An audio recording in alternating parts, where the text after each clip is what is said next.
del giorno della memoria dal ghetto di Venezia arriva un nuovo allarme sulla preoccupante crescita di manifestazioni antisemite anche in città.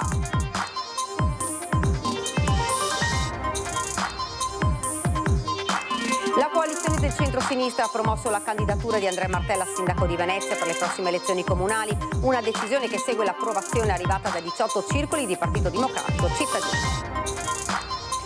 Il sindaco Brugnaro ha chiesto al direttore amministrativo del Teatro La Fenice una relazione per verificare se vi siano le condizioni per l'erogazione del welfare aziendale ai dipendenti. Al via il progetto di riqualificazione di edilizia pubblica in via del Lavoratore a Marghera, intanto l'abbattimento è iniziato di 3 edifici degli anni 50 per fare spazio a nuove palazzine. Fuga dei comuni veneti di confine verso il Friuli, nessuna preoccupazione dalla Regione Veneto che presto incontrerà i sindaci. Il primo cittadino di San Michele al Tagliamento fa intendere che la corsa alla Regione Autonoma non smetterà. In laguna arriva la noce di mare, una delle specie più invasive e dannose al mondo. Preoccupato il comparto della pesca già in ginocchio, l'allarme di Lega Coop, dopo il granchio blu la noce annienterà l'economia. Buonasera, ben ritrovati dalla redazione di Venezia. Questi titoli di oggi, ma in primo piano il nostro sondaggio che riguarda le province. Le province devono tornare, secondo voi, elettive? Se volete rispondere di sì, quindi siete d'accordo, componetelo 0422 1626 691. Se invece non siete d'accordo, quindi lo vedete in rosso 0422 1626 690. L'esito di questo sondaggio nel corso della nostra trasmissione in prima serata Ring. Durante le commemorazioni del giorno della memoria dal ghetto di Venezia è stato lanciato un nuovo allarme sulla preoccupante crescita di manifestazioni antisemite anche in città. Dal 2023 la commemorazione del giorno della memoria non è più solo il ricordo di uno dei massacri più atroci nella storia dell'umanità. C'è tensione al ghetto di Venezia, l'esplosione della crisi di Gaza, la guerra e i lutti che hanno segnato drammaticamente gli ultimi 3 anni hanno prodotto, raccontano qui, un rigurgito di antisemitismo col quale deve fare i conti anche la comunità ebraica veneziana. Come se si dicesse gli ebrei del mondo sono colpevoli del 7 ottobre e di quello che è successo dopo, cioè di Gaza.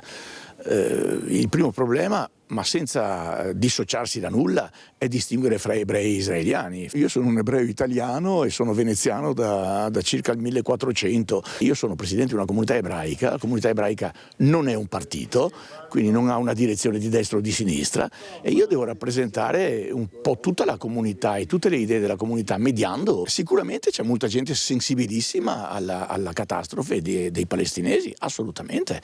C'è altra gente che vede tutte le ragioni degli israeliani e vede tutti i torti dei palestinesi e di Hamas in particolare, e quindi ha altre posizioni. A Venezia il campo del ghetto nuovo è gremito. Assieme al presidente della regione Alberto Stefani c'è una folta rappresentanza di consiglieri con il presidente dell'assemblea Luca Zaia. Ci sono anche tante scolaresche e proprio pochi giorni fa il senatore mestrino Raffaele Speranzon di Fratelli d'Italia ha presentato un'interrogazione al ministro dell'istruzione Giuseppe Valditara contro le attività di approfondimento del conflitto israelo-palestinese al liceo Marco Polo di Venezia, definendola costruita su una narrazione politica unilaterale a favore della Palestina, senza pluralismo, senza contraddittorio e senza equilibrio. Io credo che nelle scuole debba essere normale ricordare la giornata della memoria, così come è sempre stato fatto, senza alcun tipo di polemica. Lo si debba fare oggi, lo si debba fare in futuro.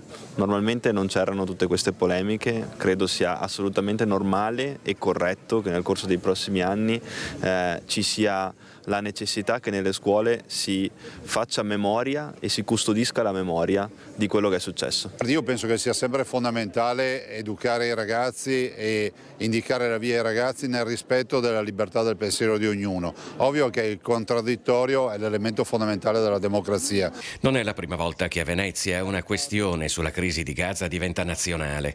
Il 27 ottobre, scandendo lo slogan "Fuori i sionisti dalle università", una cinquantina di manifestanti pro-Pal aveva interrotto un dibattito sulle prospettive di pace in Medio Oriente all'Auditorium di San Giobbe, impedendo a Emanuele Fiano, già deputato PD e presidente dell'Associazione Sinistra per Israele Due Popoli, Due Stati, di prendere la parola.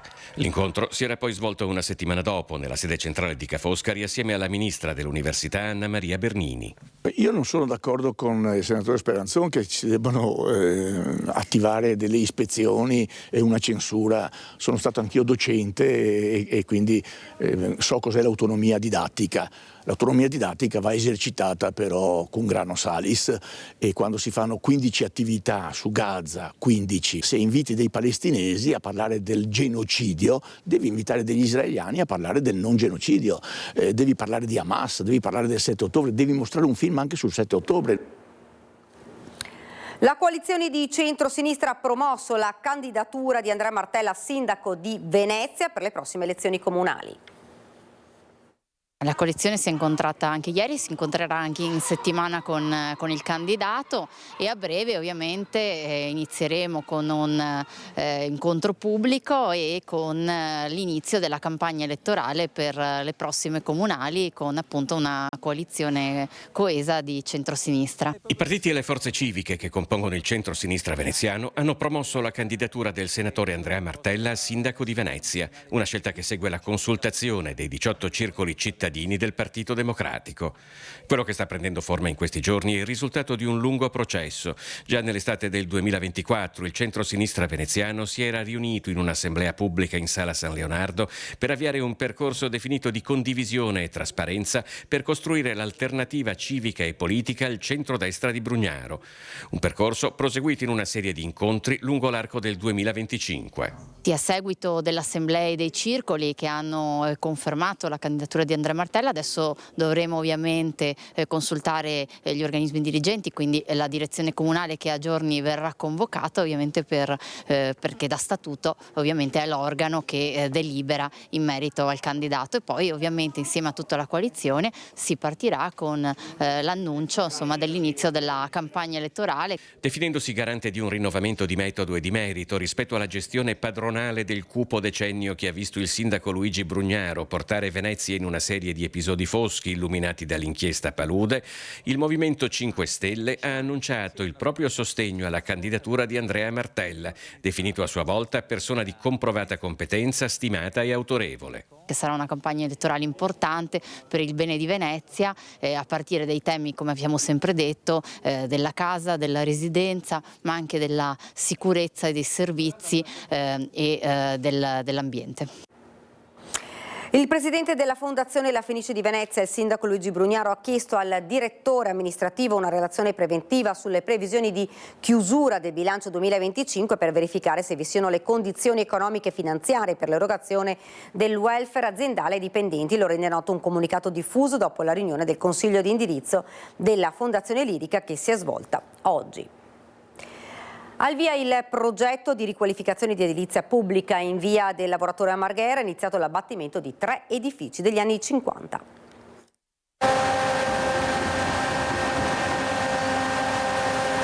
È iniziata la demolizione dei 3 edifici residenziali risalenti agli anni 50 in via del Lavoratore a Marghera, per fare spazio alla costruzione di 2 palazzine moderne di edilizia residenziale pubblica ERP e co-housing.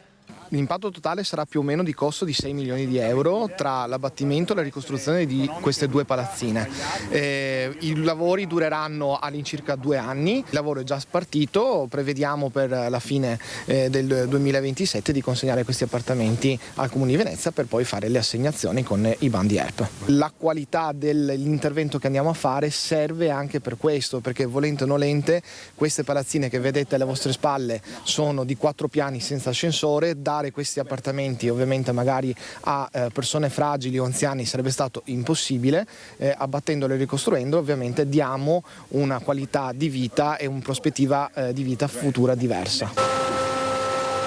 Un progetto importante per Marghera nel suo percorso di rigenerazione urbana finanziato grazie al programma regionale del Fondo Europeo di Sviluppo 2021-2027. Un nuovo quartiere con criteri di edilizia moderni, energeticamente sostenibili, che punteranno anche su una sperimentazione. 20 case saranno case ERP tradizionali e 6 case saranno un co-housing innovativo tra vari tipi di utenza per intercettare i nuovi bisogni e le nuove fragilità. Da Marghera rinasce anche un nuovo modo di interpretare la casa popolare, non unicamente legata a vecchi complessi che vanno solo restaurati, ma l'idea è anche che si possa abbattere e ricostruire in chiave moderna, bella, perché dobbiamo in qualche modo controbilanciare quel messaggio per cui la casa popolare non deve essere bella. Per noi le case popolari devono essere belle, accoglienti, esteticamente gradevoli, funzionali e moderne. E mentre nuove case sono destinate a nascere, com'è la situazione in quelle che attendono di essere assegnate? Il Comune in questi anni ha assegnato 1700 case, un record che non si vedeva dai tempi del piano Fanfani.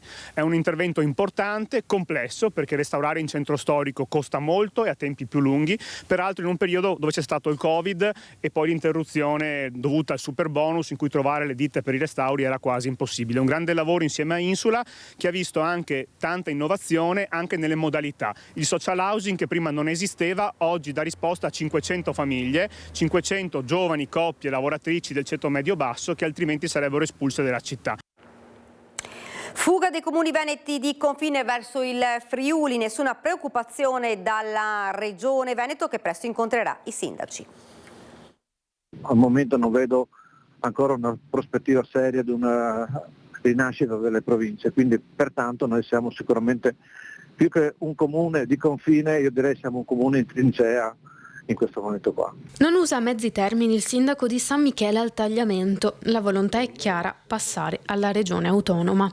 San Michele, comune di oltre 11.000 abitanti, si estende per circa 40 km al confine ovest del Friuli Venezia Giulia, regione dove il consigliere Marcus Maurmaier ha depositato la richiesta di un'audizione in 5ª commissione consigliare con i comuni di confine, che potrebbe arrivare già a fine febbraio. Penso che San Michele, considerando anche il suo, il suo anche collocazione geografica, penso possa essere sicuramente un comune che più si affaccia rispetto agli altri verso il Friuli. Il referendum già anni fa aveva dimostrato che la volontà era quella, adesso presumo che la volontà della cittadinanza rimanga quella, pur avendosi una percentuale del 90% che aveva dichiarato la volontà, non è stato ritenuto il quorum sufficiente. Oggi le condizioni sono cambiate e la gente poi valuterà. Non nasconde la simpatia verso la regione autonoma, il sindaco, e nemmeno legame forte con la cultura friulana. A preoccupare in questo momento è il fatto che tante persone scelgono di lasciare il lavoro in Veneto per trasferirsi in Friuli, dove gli stipendi, per esempio nell'amministrazione, sono più alti di circa 300-400 euro. Un 15% di personale che se ne va in questo modo significa mettere praticamente frantumare la realtà amministrativa e organizzativa dell'ente. Nonostante il caso scoppiato a seguito del ripristino delle province voluto da Trieste e che scuote la politica veneta, non si dice preoccupato l'assessore agli enti locali che presto incontrerà i sindaci di confine. Prima va preso atto di una situazione e va approfondita, le preoccupazioni ci saranno eventualmente e dopo parlarsi, di dialogare, di capire dove stanno i problemi e alla fine di risolverli. Poi una volta risolti i problemi andrà bene il Veneto e va bene anche il Friuli Venezia Giulia, per cui io credo che la volontà comune sia questa. Preoccupazione poche dunque dalla Regione anche per i prossimi step che questa dovrà affrontare. Al di là appunto della questione legata all'autonomia differenziata, però ci aspettiamo anche il federalismo fiscale, che appunto è un impegno del governo per il 2026 legato al PNRR, e da un punto di vista culturale identitario l'idea è quella di valorizzare le specificità nell'ambito della Regione Veneto. In Laguna arriva la noce di mare, una delle specie più invasive e dannose al mondo, preoccupato tutto il comparto della pesca regionale già in ginocchio. Nemniopsis leidi. Questo il nome scientifico di quella che è stata ribattezzata noce di mare, una delle 100 specie invasive più dannose al mondo. Da quasi un decennio è presente nel mare Adriatico, causando seri problemi agli operatori della pesca, soprattutto nelle lagune. Una medusa, una delle 100 specie invasive peggiori a livello mondiale. Anche questo è frutto dei cambiamenti climatici. Un team di ricerca dell'Università di Padova e dell'Istituto Nazionale di Oceanografia e Geofisica Sperimentale ha recentemente pubblicato un articolo nel quale si evidenzia come la specie costituisca per la laguna di Venezia un potenziale pericolo ecologico grazie alla sua adattabilità ai cambiamenti climatici in atto, che possono favorirne la proliferazione a scapito di altre specie dell'ecosistema.